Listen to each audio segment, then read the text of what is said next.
Msaada wangu tatoka wapi?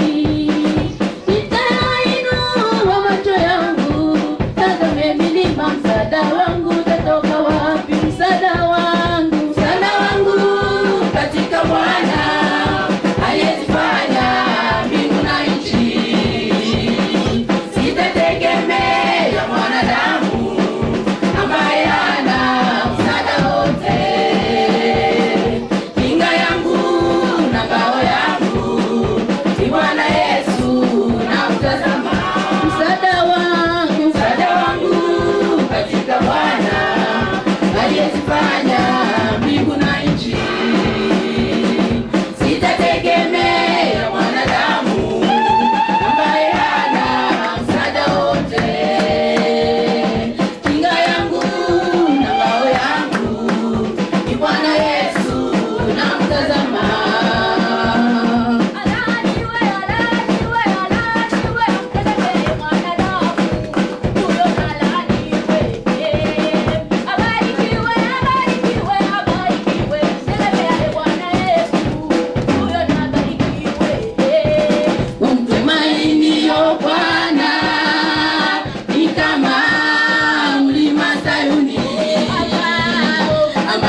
Pour le Seigneur.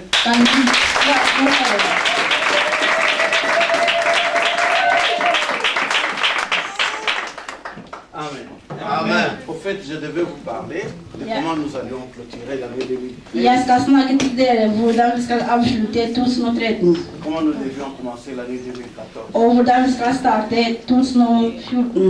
Alléluia. Amen. J'avais 3 points différents à traiter au cours de ce message. Alléluia. Amen. J'allais vous parler comme le Seigneur avait dit à Nathanaël. Amen. Alléluia. Amen. Lorsque Jésus commença son ministère, il était baptisé par Jean-Baptiste. Mais il y avait une surprise dans ce qui s'est passé avec Jean-Baptiste. Jean-Baptiste. Alléluia. Amen. C'est quelqu'un qui a reçu le Saint-Esprit dans le ventre de sa mère.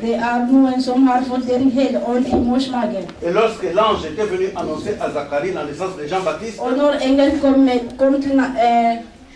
annoncer à Zacharie la naissance de Jean-Baptiste,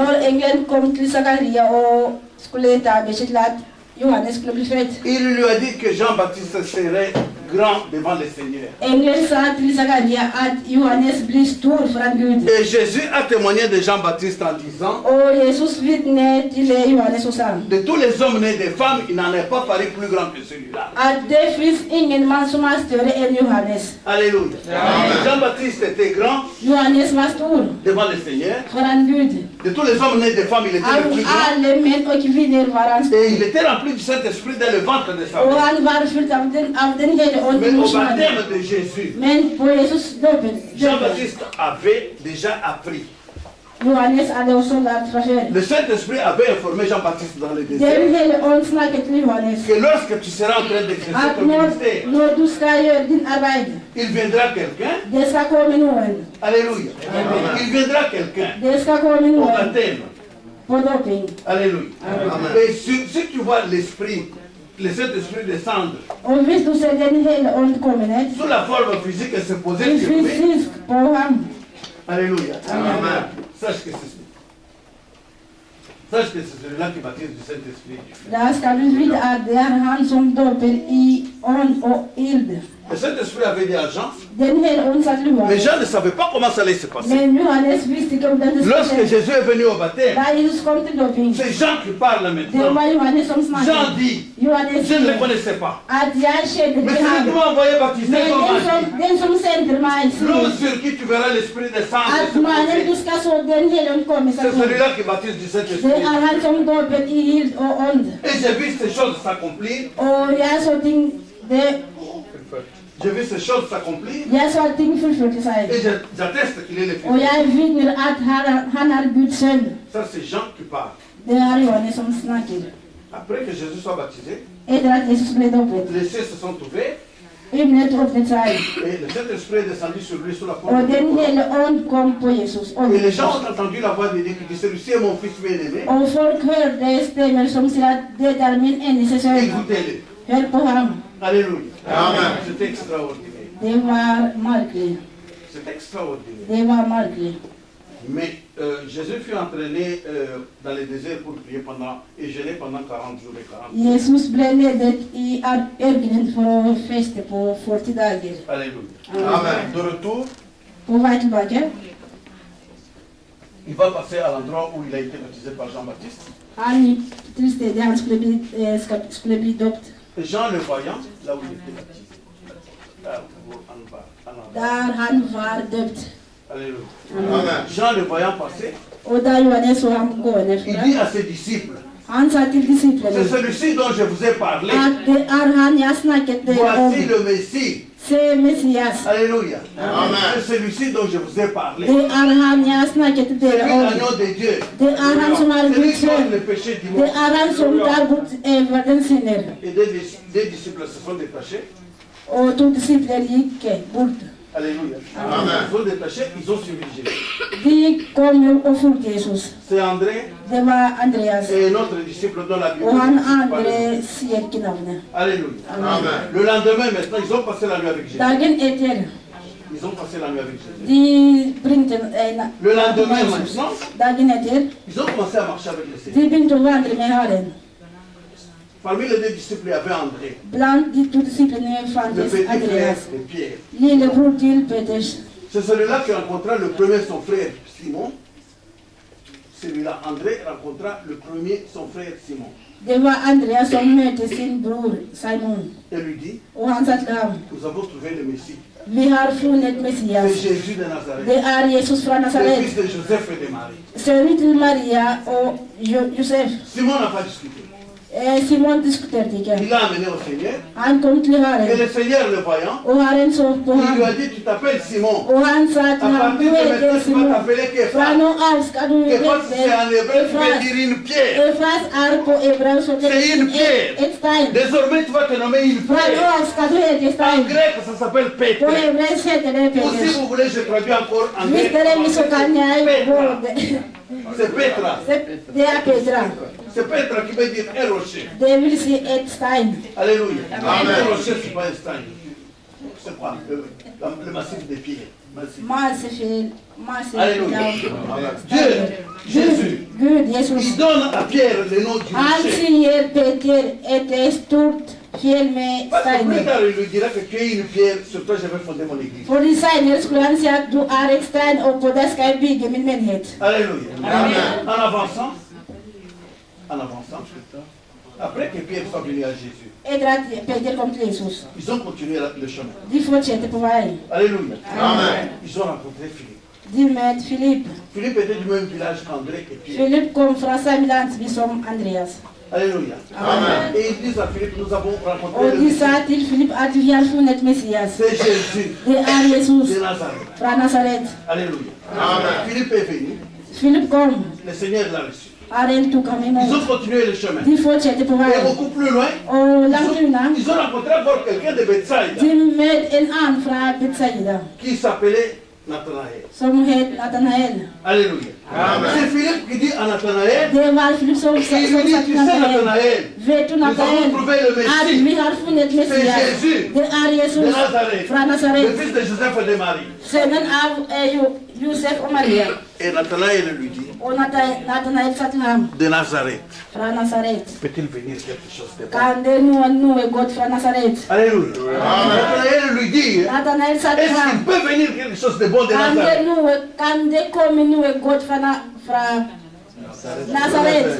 Mais il vient quand même. Le Seigneur le voyant, toi tu es un véritable juif. Dans toi il n'y a pas d'ombre de Jésus l'a identifié au vrai juif. Alléluia. Amen. Et Nathanaël répond à Jésus. D'où me connais-tu? Alléluia. Amen. Et Jésus lui donne la révélation. Jésus est rempli de révélations. Il lui dit ceci. Tu sais avant que Philippe ne t'appelle, lorsque tu étais assis sous les figuiers, je te voyais. Alléluia. Amen. Jésus dit à Nathanaël, alléluia. Amen. Sous les figuiers, Nathanaël a tué quelqu'un. Il a volé et il a caché quelque chose, nous ne le savons pas. Il a violé une femme d'autrui, nous ne le savons pas. Mais le Seigneur lui dit, quand tu étais sous les figuiers, avant que Philippe ne t'appelle, moi je te connais, je t'appelle. Alors là, Nathanaël diminue. Il lui dit, Rabbi, tu es Rabbi, alléluia. Alors Jésus reprend, il lui dit, puisque je t'ai dit que je t'avais vu sous les figuiers, alors tu acceptes. Alléluia. Et si je ne t'avais pas dit, tu n'aurais jamais accepté. Il lui dit en le tutoyant en disant tu. Alléluia. En lui disant tu. Et Jésus change. Il lui dit, tu verras de grandes choses et de plus grandes choses. Et il se retourne et il dit, en vérité, je vous le dis. En vérité, je vous le dis. Vous verrez les cieux ouverts et vous verrez les anges de Dieu descendre sur la terre. Voilà la marche réelle de l'Église. L'Église de Jésus-Christ. Vous devez marcher chaque jour sous le ciel ouvert. Vous devez entendre la voix de Dieu. Vous devez voir les anges. Vous devez vivre la vie d'au-delà. Et l'Église ne vit pas cette vie-là. Alléluia. Voilà le message que j'avais pour vous. Alléluia. L'Église ne peut pas vivre cette vie-là. À cause de quoi? À cause de quoi? À cause du péché. L'Église vit dans le péché. Nathanaël, il dit que de Nazareth, est-ce qu'il peut venir quelque chose de bon? C'est de l'orgueil tout simplement. Mais qu'est-ce que c'est que Nazareth? Nazareth, c'est un petit village habité par les demi-tribus. Je peux arrêter. Alléluia. Il y a la demi-tribu de Manassé qui habite à Nazareth. Alléluia. Il y a la demi-tribu d'Ephraïm qui habite à Nazareth. Ephraïm, Manassé, qui habite là-bas. Et les Benjamites. Donc le fils cadet de Rachel, Benjamin, c'est eux qui habitent là-bas. Alléluia. Amen. Nathanaël habitait Bethsaïda. La Bible dit que Bethsaïda c'est une ville. Alléluia. Amen. Mais il dit de Nazareth, rien de bon ne peut sortir. C'est ça l'esprit juif, l'orgueil. Il dit, qu'est-ce qu'il y a à Nazareth? C'est un petit village habité par des gens de rien du tout. Qu'est-ce qui peut venir de Nazareth? Ceci correspond Ceci correspond à ce que Jean-Baptiste avait dit aux Juifs. Vous, race de vipères, qui vous a appris à fuir la colère à venir? Alléluia. Amen. Mais comme vous venez au baptême, portez des fruits dignes de la repentance. Ne continuez pas à dire dans vos cœurs que nous sommes les enfants d'Israël. Alléluia. Nous sommes les enfants d'Abraham. Car de ses pierres, Abraham peut faire des enfants. Les Juifs étaient orgueilleux. Et ils le sont encore aujourd'hui. Les Juifs sont orgueilleux. Ils ne croient à rien. Ils ont tué tous les prophètes. Ils ont tué Jean-Baptiste le juste. Ils n'ont pas dit Jésus à la croix. Alléluia. À cause de l'orgueil de Nazareth. Peut-il venir quelque chose? Alléluia. Ça c'est le péché. Le péché d'orgueil. Il vient du diable. C'est lui le père de l'orgueil. Il place l'orgueil dans le cœur des chrétiens. Alléluia. Amen. Beaucoup de chrétiens sont orgueilleux. Avec ça, ils ne peuvent pas voir la gloire de Dieu. Ils ne peuvent pas marcher sous un ciel ouvert. Parce qu'ils sont orgueilleux. Un frère orgueilleux. Un frère. Alléluia. Orgueilleux. Il croit qu'il connaît tout, qu'il peut tout. Alléluia. Il connaît tout, il peut tout, il a tout. Il n'y a rien que quelqu'un d'autre puisse faire qui soit bon. Une sœur orgueilleuse, si vous l'avez à la maison, son père ne vaut rien. Son père ne vaut rien. Alléluia. Son père ne vaut rien. Maman, c'est ingenting. Les sœurs et les frères, elles ne regardent pas. L'orgueil, c'est un grand péché. C'est pour ça que la Bible déclare: humiliez-vous sous la puissance de Dieu. Alléluia. Amen. Il vous élèvera autant au fond. Alléluia. Amen. Le péché empêche à l'église de voir la main de Dieu. Et j'avais beaucoup de points à traiter sur le péché. Alléluia. Amen. Nathanaël, si nous voyons les disciples, après qu'on ait crucifié Christ, il n'est plus là. On cite le nom des disciples, il ne fait plus partie. Il est déjà parti. Alléluia. Amen. Il y a beaucoup de péchés. Il y a le péché des yeux. Il y a le péché de la chair. Il y a le péché du cœur.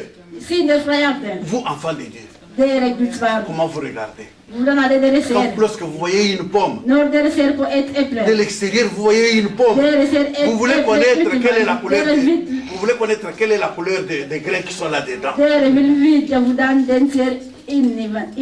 Alléluia. Alléluia.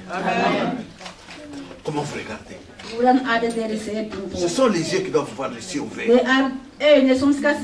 Purifiez vos yeux. Vous êtes rivés, vous savez, rivé, c'est-à-dire fixé avec deux métals fixés, deux métaux fixés. Oui, vous êtes rivé à la pornographie comme si c'était à la mode. Et vous voulez voir la gloire de Dieu. Qui va vous montrer les choses qui sont dans les cieux? Alléluia. Vous connaissez Étienne, qui était lapidé. Il a levé les yeux au ciel et il a vu Jésus assis sur le trône. J'ai déjà prêché ici Ézéchiel. Il a vu les cieux s'ouvrir. Jean-Baptiste avait vu les cieux s'ouvrir. Est-ce qu'il a les yeux purifiés? Quel est l'état de vos yeux? Les paroles que vous prononcez dans votre bouche. Vous êtes chrétien seulement ici. Que le Seigneur vous bénisse. L'année prochaine, écoutez l'église de Dieu. Ça peut commencer par l'église de la compassion. Nous allons marcher les cieux ouverts. Que vous le vouliez ou pas, vous allez abandonner le péché. Vous allez fuir le péché. Le péché des cœurs. Le péché, l'orgueil et le péché des yeux. Le péché de la bouche. On va abandonner tous les péchés. Alléluia. Vous n'allez pas continuer à dire non, mais nous sommes chrétiens. Avec 50 Bibles, ça ne vous aidera pas. Alléluia. Ce que je dis, c'est ce que Pierre avait dit aux c'est ce que Pierre avait dit aux pharisiens. Il leur a dit convertissez-vous et faites-vous baptiser au nom de Jésus. Alors vous recevrez le don du Saint-Esprit. Car la promesse est pour vous. Mais écoutez-vous la compassion. La promesse est pour vous. En 2014, que vous le vouliez ou pas. Même si vous ne voulez pas me donner le temps pour prêcher, je viendrai toujours. Dieu me donnera le temps. Alléluia. Alléluia. Me donner 15 minutes, ce n'est pas un problème. Alléluia. Vous ne voulez pas que je parle. Parce que je vais parler des péchés. Mais il y a beaucoup de péchés. Je vais lever un péché. Lisez un peu Habakkuk 3.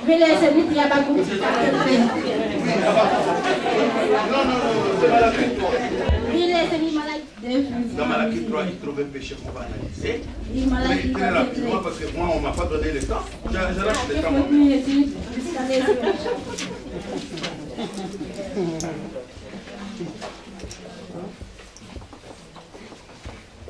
Nous commençons à partir du verset 7.